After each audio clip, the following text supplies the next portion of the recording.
Chin-Chin Kobakama. Once there was a little girl who was very pretty, but also very lazy. Her parents were rich, and had a great many servants, and these servants were very fond of the little girl, and did everything for her which she ought to have been able to do for herself. Perhaps this was what made her so lazy. When she grew up into a beautiful woman she still remained lazy, but as the servants always dressed and undressed her, and arranged her hair, she looked very charming, and nobody thought about her faults. At last she was married to a brave warrior, and went away with him to live in another house where there were but few servants. She was sorry not to have as many servants as she had had at home, because she was obliged to do several things for herself which other folks had always done for her, and it was a great deal of trouble to her to dress herself, and take care of her own clothes, and keep herself looking neat and pretty to please her husband. But as he was a warrior, and often had to be far away from home with the army, she could sometimes be just as lazy as she wished, and her husband's parents were very old and good-natured, and never scolded her. Well, one night while her husband was away with the army, she was awakened by queer little noises in her room.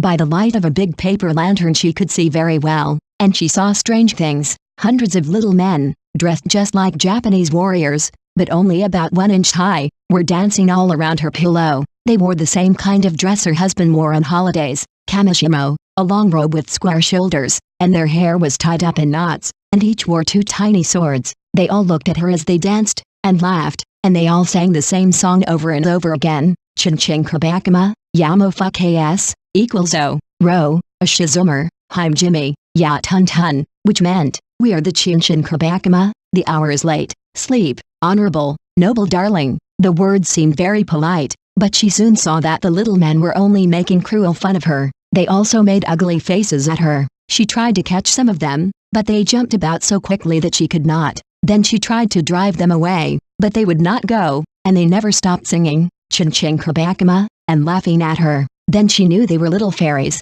and became so frightened that she could not even cry out. They danced around her until morning, then they all vanished suddenly. She was ashamed to tell anybody what had happened, because, as she was the wife of a warrior, she did not wish anybody to know how frightened she had been. Next night, again, the little men came and danced, and they came also the night after that, and every night, always at the same hour, which the old Japanese used to call the hour of the ox, that is, about 2 o'clock in the morning by our time. At last she became very sick, through want of sleep and through fright, but the little men would not leave her alone. When her husband came back home he was very sorry to find her sick in bed. At first she was afraid to tell him what had made her ill, for fear that he would laugh at her, but he was so kind, and coaxed her so gently, that after a while she told him what happened every night. He did not laugh at her at all, but looked very serious for a time. Then he asked, "At what time do they come?" She answered, "Always at the same hour, the hour of the ox." "Very well," said her husband, "tonight I shall hide,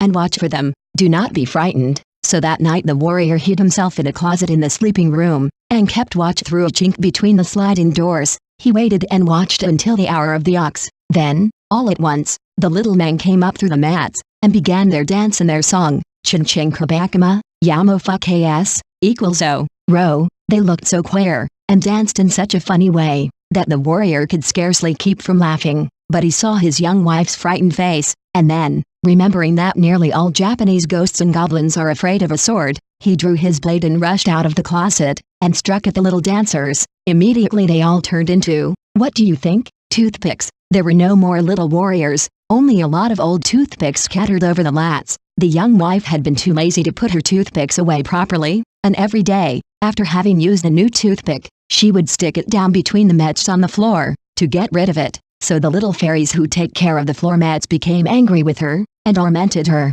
Her husband scolded her, and she was so ashamed that she did not know what to do. A servant was called, and the toothpicks were taken away and burned, and after that the little men never came back again.